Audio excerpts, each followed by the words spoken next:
Hi friends, today we are learning new topic called as techniques of repatriation. Technique of repatriation means various ways of working out a case with the help of a repertory which have been developed through knowledge, skill and experience. The technique of repatriation म्हणजे काय? The various ways of working out a case with the help of repertory which have been developed through knowledge, skill and experience. म्हणजेच आपण जे केस घेतो तर त्या केस workout करण्यासाठी आपण रिपर्टरीची मदत घेतो. अशी रिपर्टरी की जी नॉलेज, स्किल आणि एक्सपिरियन्स या तीन गोष्टींनी डेव्हलप झालेली आहे. तीच techniques are develop over period of time. आता या ज्या टेक्निक आहेत तर त्या जाणाऱ्या काळानुसार किंवा येत्या काळानुसार बदलत्या काळानुसार डेव्हलप झालेल्या आहेत. तर it includes the use of old and modern technology to.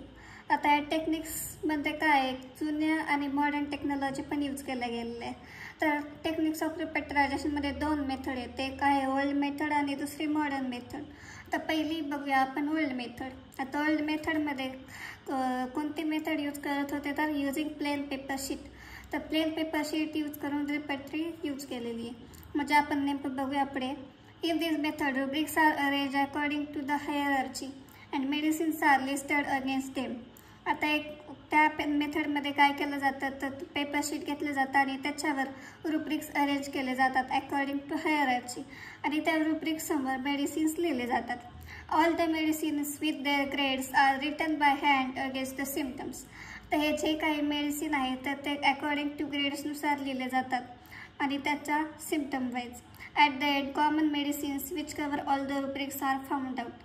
आणि शेवटी जे मेडिसिन आहेत कॉमन मेडिसिन जे कवर करतात, म्हणजे आता आपण मेडिसिन लिहिले आणि त्याच्यासमोर रुब्रिक्स लिहिले मेडिसिन लिहिले आणि त्याच्यानंतर आपण सिम्पटम लिहिले. तर त्यानंतरनं ग्रेड वाईज आपण ज्या मेडिसिन लिहिल्या तर त्या अशा मेडिसिन आपण यूज करतो की जे मेडिसिन पूर्ण रुब्रिक कवर करते.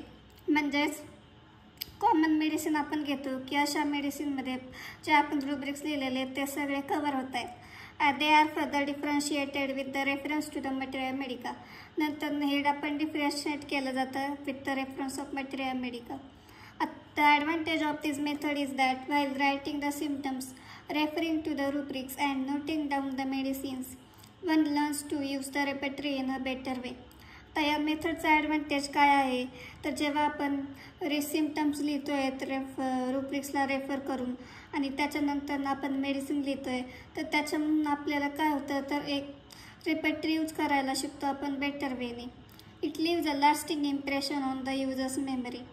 म्हणजे आपण लिहितो पण आहे ना त्यामुळे आपली रिपेट्री यूज करण्याची जी पद्धत आहे ती पण आपली बेटर होती आणि त्यामुळे काय होतं जो कोणी यूज करतो त्याच्या मेमरीवर त्याचं लास्टिंग इम्प्रेशन पडतं. So as a result acquaintance with repertory and knowledge of the materia medica proves considerably.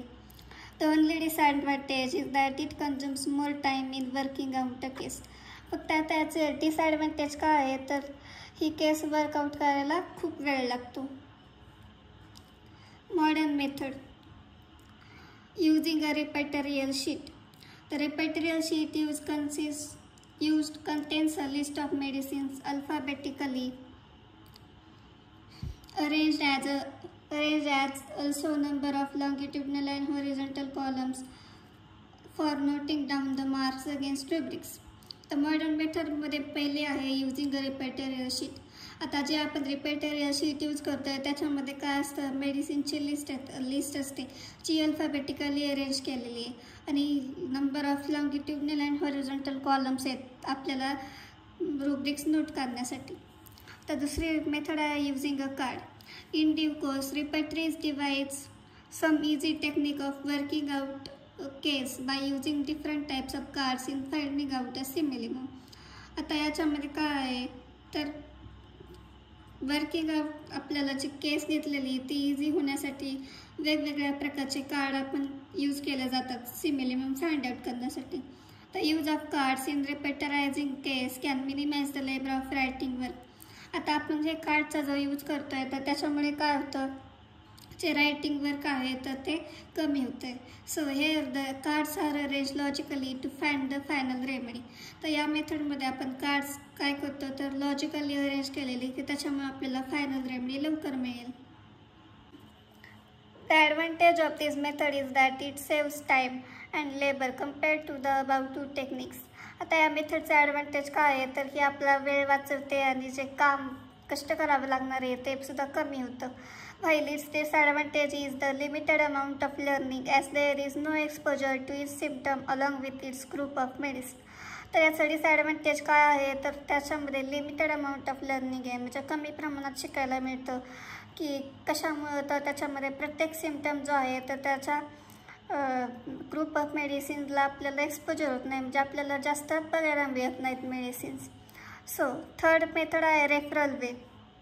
This technique is used in cases which need a quick reference to a few symptoms for finalizing a remedy, mostly done by experienced physicians in acute as well as chronic cases. तर referral वेमध्ये काय होतं तर ही technique आपण कधी use करतो जेव्हा आपल्याला क्विक रेफरन्स हवा आहे फ्यू सिम्पटमसाठी.